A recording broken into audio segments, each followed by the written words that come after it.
सब कुछ बता। आओ ठटरी के बड़ो ले आवे, हम तो फ्री में बता देता। 30 लाख के चैलेंज में फंस गए बागेश्वर बाबा। आर या पार के इस चैलेंज में जब बागेश्वर बाबा को सामने लाया गया तो उन्होंने कुछ ऐसा किया जिसे सुनकर आपके रोंगटे खड़े हो जाएंगे। आसाराम बापू से लेकर निर्मल बाबा तक हमारे देश ने एक से बढ़कर एक साधु बाबाओं को देखा है, लेकिन इस वक्त हर जुबान पर सिर्फ एक ही नाम है और वो है बागेश्वर बाबा का, यानी कि धीरेन्द्र कृष्ण शास्त्री का। एक ऐसा 26 साल का नौजवान जो देखने में किसी फिल्मी हीरो की तरह लगता है, लेकिन उनके कारनामे और बोलने का अंदाज बड़े बड़ों को चक्का में डाल देता है। पर फिलहाल तो दोस्तों बागेश्वर बाबा खुद चक्कर खा रहे हैं और पुलिस इनके पीछे पड़ी है। तो क्या है पूरा मामला और क्यों बागेश्वर बाबा चर्चाओं का विषय बने हुए हैं, आइए जानते हैं।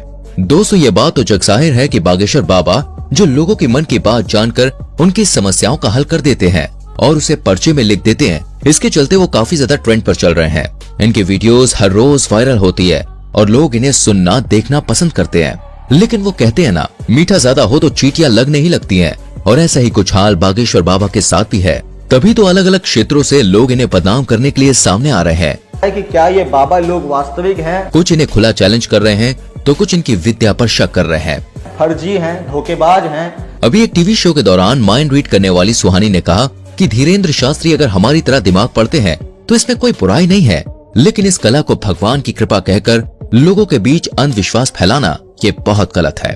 और बात यहीं पे खत्म नहीं होती है। महाराष्ट्र में अपने एक कार्यक्रम के दौरान जब धीरेन्द्र शास्त्री नागपुर पहुंचे तो वहां की कमेटी ने इनके ऊपर अंधविश्वास फैलाने का आरोप लगाया और खुलेआम ये चैलेंज किया कि आप जो जादू और चमत्कार लोगों के सामने अपने धाम में दिखाते हैं, वही चमत्कार आप हमारे सामने दिखाइए। अगर आप सही हुए तो आपको हम 30 लाख रुपए देंगे।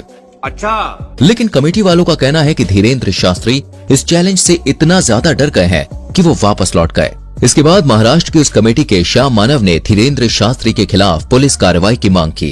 धीरेन्द्र कृष्ण महाराज कंप्लेंट दी थी एसीपी नागपुर के, और कहा कि पुलिस अगर कार्रवाई नहीं करेगी तो वो लोग आंदोलन करेंगे, क्योंकि महाराष्ट्र के कानून में अंधविश्वास फैलाना बहुत ही बड़ा जुर्म माना जाता है, जिसके तहत धीरेन्द्र शास्त्री को गिरफ्तार किया जाना चाहिए।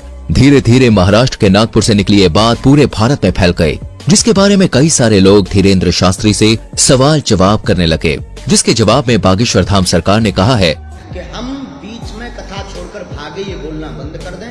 हमारी कथा 7 दिन तक की ही थी, डेट घोषित कर दी थी कि हम केवल 7 दिन की कथा करेंगे। लेकिन लोग विश्वास क्यों करेंगे? भारत में साधु महात्माओं की इज्जत का ऐसा फालूदा हुआ है कि चाहकर भी धीरेन्द्र शास्त्री पर विश्वास नहीं कर पा रहा था कोई।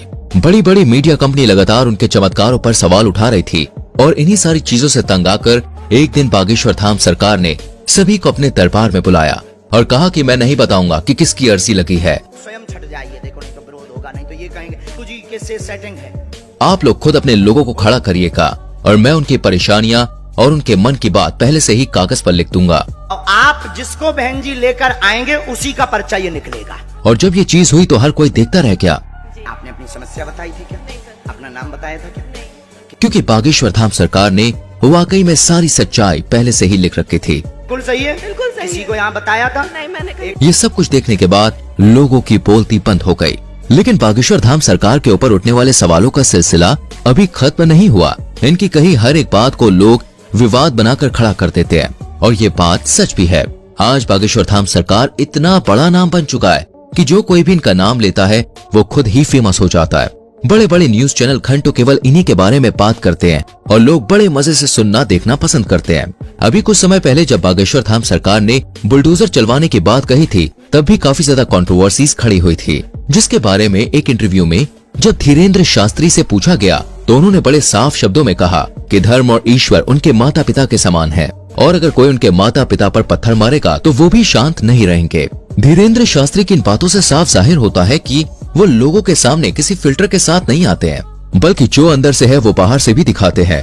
तभी तो ये आए दिन विवादों में घिरे रहते हैं और कुछ लोग तो ये सोच कर ही हैरान है कि आखिर एक 26 साल का नौजवान शख्स इतना ज्यादा लोकप्रिय कैसे हो गया।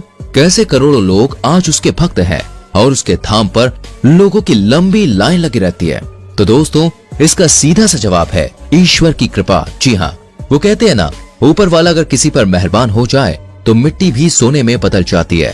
और धीरेन्द्र शास्त्री तो खुद को बालाजी महाराज यानी कि हनुमान जी का सबसे बड़ा भक्त कहते हैं। मध्य प्रदेश के छोटे से गांव में जन्म लेने वाले धीरेन्द्र शास्त्री के दादाजी भी पूजा पाठ का काम करते थे और बागेश्वर धाम लगाते थे, लेकिन इनके दादाजी उतनी प्रसिद्धि प्राप्त नहीं कर पाए जितनी आज धीरेन्द्र शास्त्री ने कर रखी है। इनके पास कुछ ऐसी शक्तियां हैं जिनकी मदद से आज ये सामने मौजूद व्यक्ति के बिना बताए ही उनकी परेशानियों को समझ जाते हैं और उसे पर्चे में लिख देते हैं। बागेश्वर बाबा ये तक समझ जाते हैं कि सामने वाला सच कह रहा है या फिर नहीं।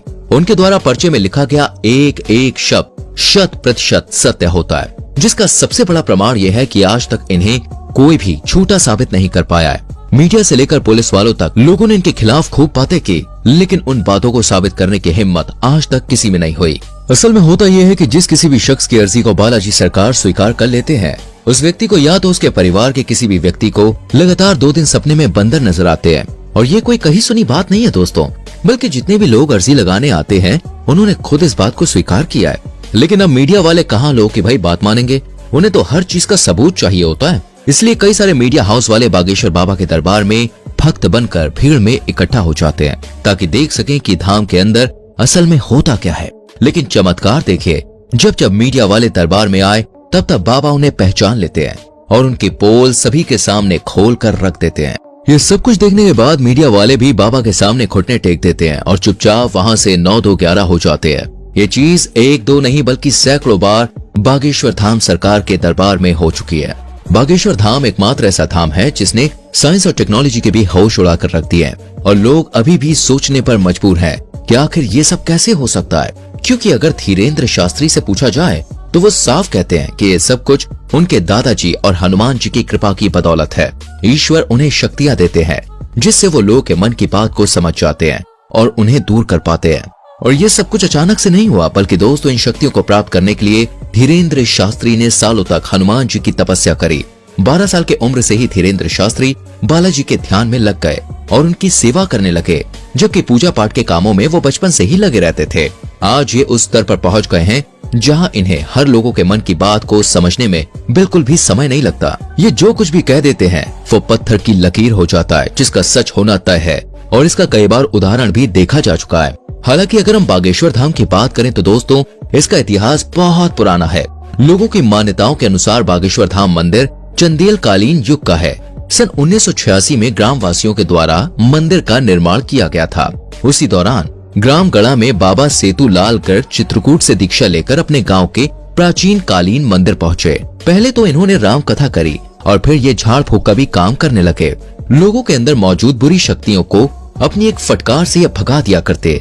लोगों का कहना है कि जो कोई भी भूत प्रेत की शिकायत लेकर उनके दरबार में जाता था वो हमेशा हमेशा के लिए ठीक हो जाता था, और इसी वजह से बागेश्वर धाम लोकप्रिय होता चला गया।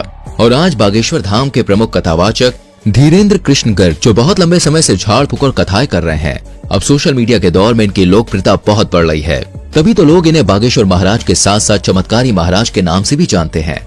वर्तमान समय में धीरेन्द्र कृष्ण सरकार मध्य प्रदेश में ही अपना दरबार लगाते हैं और लोगों की समस्याओं का समाधान करते हैं।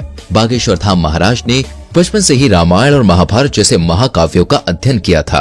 अपने दादाजी के साथ पूजा पाठ करने के अलावा इन्होंने वृंदावन में भी काफी लंबा समय गुजारा है। साथ ही साथ उन्होंने अपनी प्रारंभिक पढ़ाई को भी पूरा किया है। इनका कथा बोलने का अंदाज काफी ज्यादा निराला है, जिसे सुनकर लोगों की आंखों से आंसू निकल आते हैं। लेकिन हर मंगलवार को लगने वाला दिव्य दरबार सबसे ज्यादा प्रसिद्ध है। बाकी आपका इनके बारे में क्या विचार है, कमेंट में हमें जरूर बताएं। इस तरह की वीडियोस लगातार देखते रहने के लिए चैनल को सब्सक्राइब करके बेल आइकॉन प्रेस करें, जिससे आने वाली वीडियोस आपसे मिस ना हो। मिलते हैं अगली वीडियो में, अपना ख्याल रखें।